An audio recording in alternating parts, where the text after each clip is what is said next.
Hyderabad daily news खबरनामे के पेश करता है बाब अल अरब मंदी, जो अरेबियन जायकेदार पकवान के लिए जाना जाता है, जिसका पता है opposite classic function hall, Yakutpura road. मजीद तफसीलात के लिए स्क्रीन पर दिए गए नंबर पर रब्त पैदा कीजिए। देश में एक बार फिर कोरोना वायरस हाहाकार मचा रहा है। इसकी चपेट में आने वाले लोग संख्या में लगातार इजाफा देखने को मिल रहा है। कोरोना फिर लोगों में डर पैदा कर रहा है।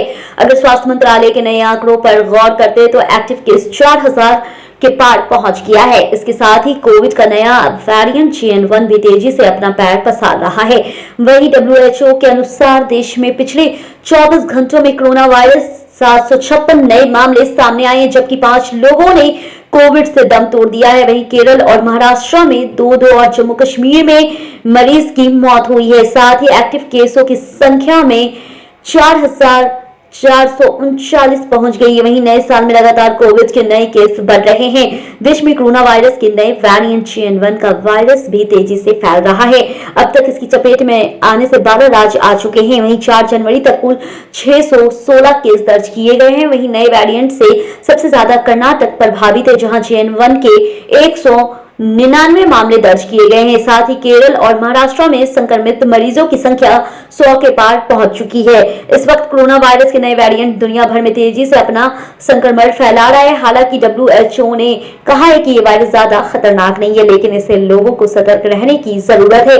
इस वायरस से भारत में अब तक 2 की मौत हो चुकी है। इसका पहला केस केरल में पाया गया था। तेलंगाना हाईकोर्ट की 2 जजों की पीठ ने एकल जज के एक आदेश को संशोधित किया है। फैसला सुनाया कि गंदी पीठ में उत्खनन HMDA एक्ट के तहत HMDA की अनुमति प्राप्त करने के बाद ही निजी निर्माण फॉर्मा द्वारा किया जा सकता है। वहीं चीफ जस्टिस आलोक आराधे और जस्टिस J अनिल कुमार की पीठ HMDA और अन्य के खिलाफ के सुजाता द्वारा दायर अपील का निपटारा कर रही थी। वहीं अपीलकर्ता ने कहा है कि गंदीपेट मंडल में अवैध निर्माण गतिविधि और खुदाई की जा रही थी। वहीं अपीलकर्ता ने तर्क दिया है कि HMD और मणिकुंडा नगरपालिका Kedia homes private limited, Ajay Kumar, Sushil Kumar और AGR इंफ्रा समझदारी फार्मा द्वारा अनधिकृत निर्माण के खिलाफ उचित कार्रवाई करने से उनके प्रतिनिधित्व पे विचार करने में विफल रहे।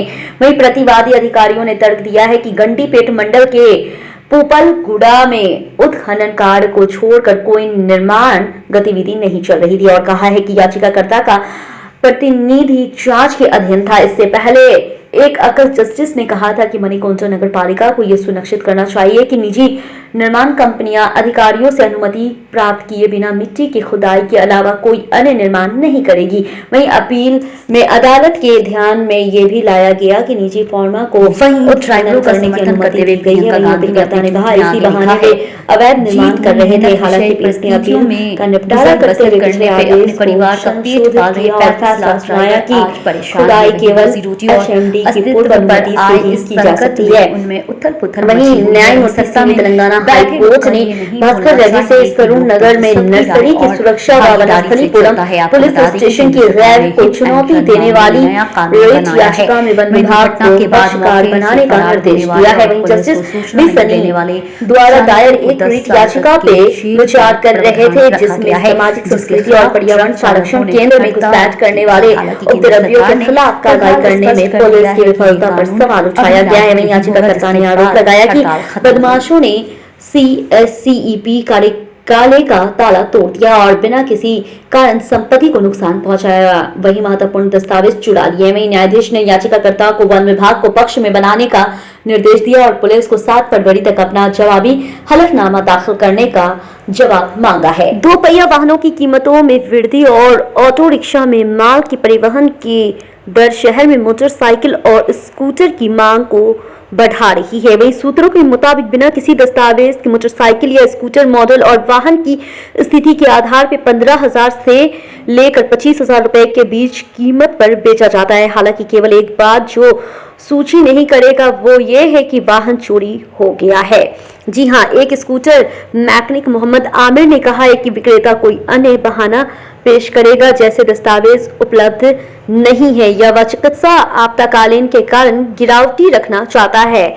जी हाँ, वहीं जब लुटेरे ज्यादातर नाबालिगों के बारे में कहा गया तो वे मोटरसाइकिल और स्कूटर चुराने और उन्हें शहर में बेचने के लिए आंध्र प्रदेश, कर्नाटक और महाराष्ट्र जैसे अन्य जिलों या पड़ोसी राज्यों में यात्रा कर रहे थे, तो पुलिस को पता लगने वाले उपकरण बंद कर दिए गए। जब अडानी समूह के साथ लेन देन के विषय की बात आई तो BRS ने कांग्रेस पार्टी के उसके दोहरे मानकानों के लिए मजाक उड़ाया। वहीं पार्टी ने कहा, जब तेलंगाना के मुख्यमंत्री रेवंत रेड्डी ने हाल ही में अडानी को गले लगाया और इनकी प्रशंसा की तो उन्होंने कंपनी के वित्तीय लेन देन पे हिंडनबर्ग रिपोर्ट के निष्कर्ष के लिए संयुक्त संसदीय समिति की मांग की थी।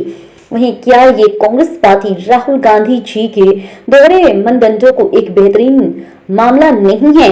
वहीं आपकी केंद्र पार्टी आलोचना करती है कि प्रधान अडानी के लिए काम कर रहे हैं, जबकि आपके तेलंगाना प्रमुख और CM अडानी को गले लगाते हैं और उनकी प्रशंसा और तारीफ बेहतरीन करते हैं। वहीं मंडवान में ये भी कहा है कि उस व्यक्ति ने कुछ महीने पहले अडानी समूह की JPC जांच की मांग की थी। वहीं पार्टी ने एक्स पे एक पोस्ट में कहा कि ये रेवंत रेड्डी हाल ही में अडानी पोर्ट्स और SEZ की CEO और गौतम अडानी और उनकी टीम के सबसे बड़े बेटे करण अडानी के साथ बातचीत के बाद आया है, जिसमें उन्होंने समूह को तेलंगाना में निवेशन करने के लिए आमंत्रित किया है।